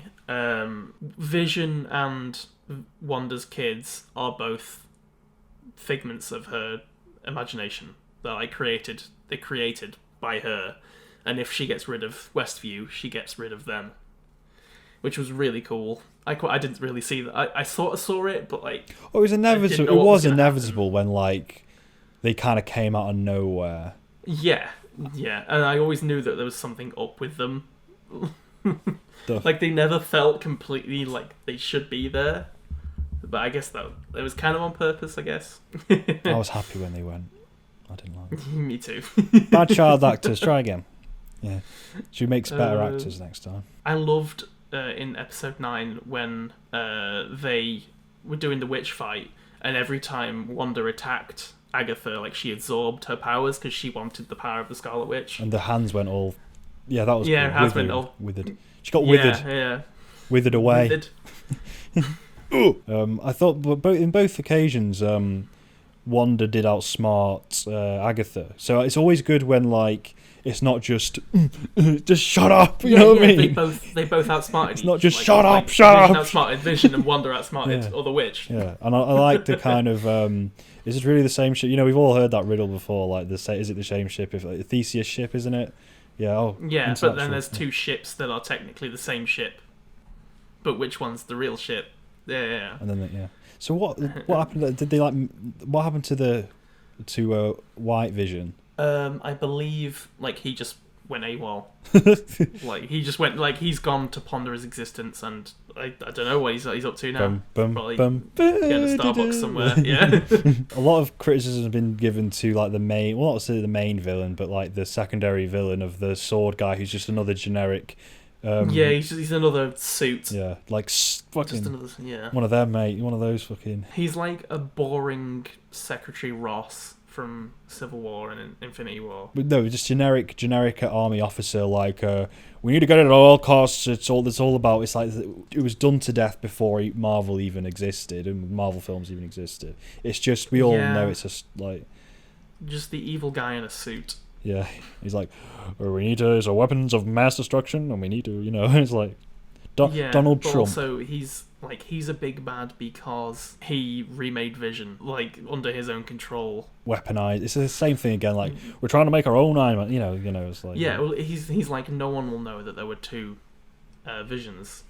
Also, he got Me Too'd at the end of it, so don't worry. He did get Me Too. Jimmy recorded the entire thing. And then he tries to kill Monica at the end, and unloads an entire clip into her, and all the bullets just pass through her. That was cool. That was pretty groovy. Groovy. What did you think of Wanda's new outfit? Well, her new hero suit?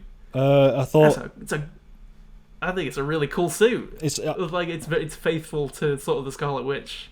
I'm glad they have the balls just to say, this is what this is the idea of the character. This is like the aesthetic, and we've made it work. Yeah, I'm glad they've just embraced that she isn't just some random woman who got experimented on, she is like the Scarlet Witch. It's that's just like that coming to fruition. Just I love how they didn't keep the weird laser crown that they gave her. I like that. I thought that was pretty. Like the laser crown looked kind of cool, but it was very early Marvel looking. I thought it was cool. Let's translate things from the comics, but make it cool and edgy. Like, that's what it kind of I felt just like. thought it was cute. I just thought it was. But then they give her like an actual. Then they give her an actual proper headdress and all the suit and everything, which does kind of still look like an Age of Ultron outfit, but it's still it works. It works with the universe. I think if they give it a lot more color in Doctor Strange, I think it'll work a lot better. I'm glad she's in Doctor Strange. That's good. It's good to. And she's again fleshed out. She's become like one of the best characters in the MCU. Well, at least Vision was also, but for now he's gone. The thing I love about like Vision, like he was sort of made a superhero and he's trying to be a man, and sort of Wanda, out of hate, turned herself into a hero with these powers, and still just she's found this guy who's like the most powerful guy in the universe, and just wants to be a man. And I think it's a cute dynamic. I really enjoyed the two of them. Waifu. Yeah. That's the one. But she's quite a dangerous waifu, quite a powerful waifu. It's destroying waifu. It's quite kinky how like Vision's really powerful, but she can still kind of Well, in a Civil War, she pushes him through the floor. If you remember. I remember that. I was like, woo, hello there. It is quite. It's just like I bet like in these powerful figures, they all every now and then they like to be dominant. I don't know. I reckon that's fanfic. Agatha got turned into just a normal person. She got turned into the role that she was playing of the nosy neighbor. Yeah, she gets to be put there, and it's like, well, if she's like, you might need me, but maybe like when like a big bad from a sorceress thing. Yeah, happens. I think we're definitely gonna see her again. We're definitely gonna see her. Do you say that in like a really Watch Mojo way? Like, we're gonna see this one again. We're definitely gonna see this one again. A nice one. Yeah. I'd love to see her again because she played the character really well, I think. Yeah, it's good. Like they get like smaller comedic actors given. Yeah, roles. when I saw that she was cast, I was like, oh, that's a pretty good shout. She's got a big grin. Yeah, big old grin. Yeah, it was a good. Just a good kind of resolution in terms of you have to realise the damage you've caused to not just Vision and everyone around you, and it's like it's only going to get worse. It's like you need to take responsibility, and she does, and she's like maybe like things she does were kind of fucked up, and like when she's walking through and people are like looking at her, Yeah, and when she's like, I didn't do. I was amazed that you did this. Like, you did all of this by yourself. I didn't have anything to do with this. Oh, is that Agatha saying? Yeah. Yeah, Agatha was like, I had nothing to do with this. I just sort of tortured you sometimes because it was funny. How like because of all the extras, all the actors, all the they were there and they were kind of like, you've done this to us, and it was like it's kind of there's something needs to be. Like, it's still kind of fucked what happened there. Like, that was kind of... Like, it's quite bad, It's one of the, like, worst things... Yeah, I still felt... Like, when they were all coming to her, I felt quite bad. I was like, oh, this is kind of rough. Oh. I haven't showered in 8 months. Yeah. Well, it's not been that long. How long has it been, like, relative? How many days? I think it was, like, 2 weeks. Yeah, because they say, like, Wanda stole Vision's body 5 days ago. Before episode 4, Wanda stole the Vision's body 5 days before episode 4, which means she created Westview like a couple days, like a day or so after that. In terms of like what sort of a Marvel character has irresponsibly done, this isn't like Spider-Man like fucking something up. This is like big time. Like I don't know. I don't know. It's really intrusive, like just a really intrusive crime that she's committed. Yeah, and she could have gone on for so much longer. Oh yeah, it could have just kept continuing and got worse and worse and worse. Like maybe there needs to be a bit more introspection done there on that character. I think there will be a bit like Sokovia Accords in Civil War. I think there's going to be some recompense for what's happened. I always sympathise with her and like all the shit's going on. I feel like she was one of the best, like the most morally upright characters even though she kept doing mistakes, like she blew the fucking thing up in Civil War accidentally. Yeah. I was like, oh, sorry, I feel bad, like making mistakes. Yeah, like, she tortured herself for it, like sat in her room, like seeing everyone blame her when she was just trying to save someone. It's always like, oh no, this is gonna just be bad for her press. But now I'm like, well, the whole thing with her, like the public have always feared her, and it's like Agatha brought it up in one of the episodes where it's different year, but everyone's still carrying pitchforks. that was a cool line. Yeah. Yeah. There's always from the different. There's ones. always a mob carrying pitchforks. So there's always someone terrified of someone with that much power. It's mostly focused on her though, isn't it? For the most part. It's not. None of it's on Vision or anything. A lot of Civil War is pretty much like kind of. A lot of the it's kind of put into play through her. The weight is on her because Iron Man is kind of like it's like Elon Musk. No one really threatened by him. They just think he's this cool guy. And Captain America just punches things real hard. Captain America's like a war hero. Yeah. Thor's like just some hottie that comes down every now and then. Well, in Civil War, they're like, we're a Thor and Banner right now. If I lost 2 20-megaton nukes, I'd have to pay for that. Like, that's what Ross says. I mean, Hulk. Okay, actually, Hulk was one in Ultron. There's a bit in there, isn't there, when he just where everyone sees him absolutely just destroy a South African city. So yeah, post credits. I'll probably move on to them now, if you're cool with that. Yeah, just there's a cool line of the witch thing again. I just not to make it political. This is very kind of. I don't think this is like anything really that's saying anything. Just because the whole Sokovia thing, and you know how like when Vision is talking about, they have like a thing in their brain that makes them fear the other. Yeah. And like because she's from this like different country, and like there's this line in the WandaVision where the douchebag boss is like, oh, they were subsequently radicalized, and like kind of like what the American thing and then Jimmy Woo's like, that's a bit of an oversimplification, but yes, it's like how like America do kind of embellish, just they say, oh well, every time you hear it was sort of embellished to push an agenda. So there's a tidbit of that. I don't think it's like commentary, but it is like you could pick that up when John Woo said that, not John, because it is just like classic douchebag American. It's the enemy, as like radicalized. Post credits, Skrulls turning up. So Monica's gonna probably meet Captain Marvel again. Captain Marvel 2 is meant to be happening as well. Secret Invasion, which in the comics is the Skrulls invading the Earth, but obviously they're good now, so we have no idea what it's going to be. The final post-credits, which was Wanda in her like log cabin, like just having a good old time, meditating, sort of pretending, just drinking some coffee, and then in the back she's like reading the Necronomicon or whatever, floating around, and apparently that book it's constructed out of matter from like the dark dimension. The dark in the comics, it's so I think that's probably going to come into fruition in Multiverse of Madness. See, there is just a lot of cool lore that makes you interested. There's a lot of jumping off points. Yeah, was she astral projecting? Yes, which Doctor Strange was doing in his movie. Yeah, where he was like asleep, but also reading and learning books while he was asleep.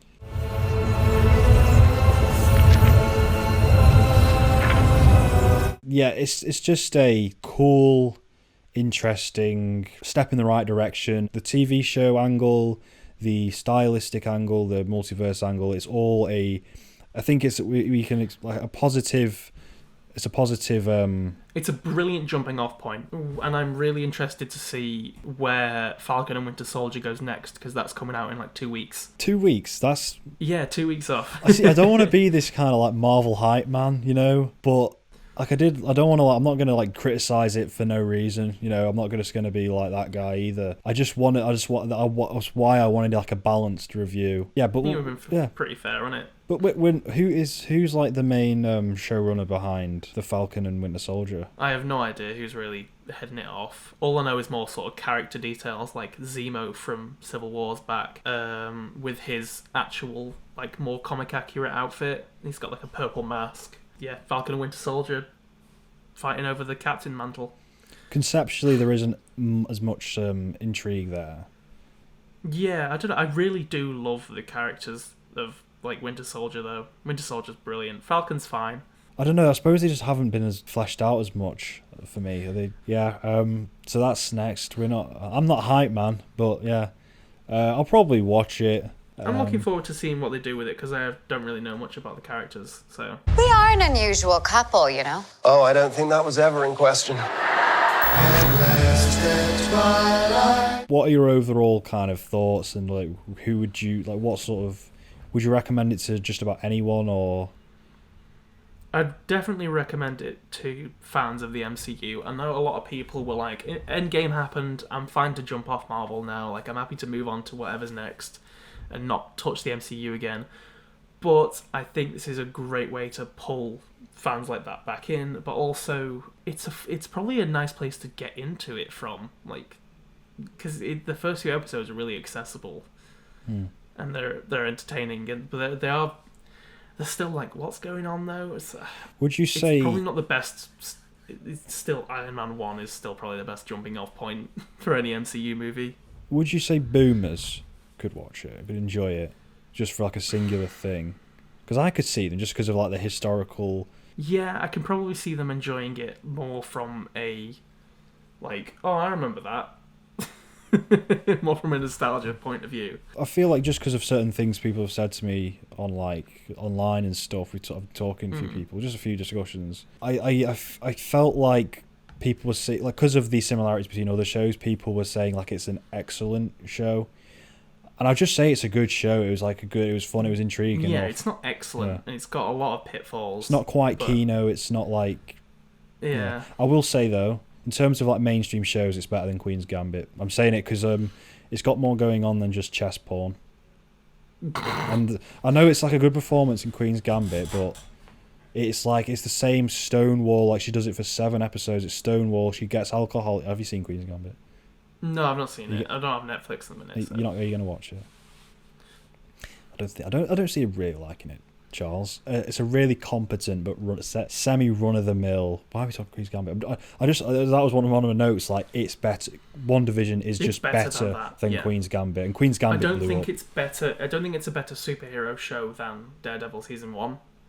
I think that's still of the highest bar for superhero TV shows. Not in terms of like committing to the style, I suppose. Yeah, and I think the plot of this meanders a lot more than Daredevil does. Like Daredevil's like it's so like each episode's just it's all about the character development, and this is too, but it's making room for a lot of dumb jokes. It's because Daredevil was full on like Netflix, different age range, different. Doesn't even need to be linked to the Marvel universe. But yeah, I'd recommend it, but I don't think it's a show that a lot of people like outside of nerd culture would really enjoy. Nerds.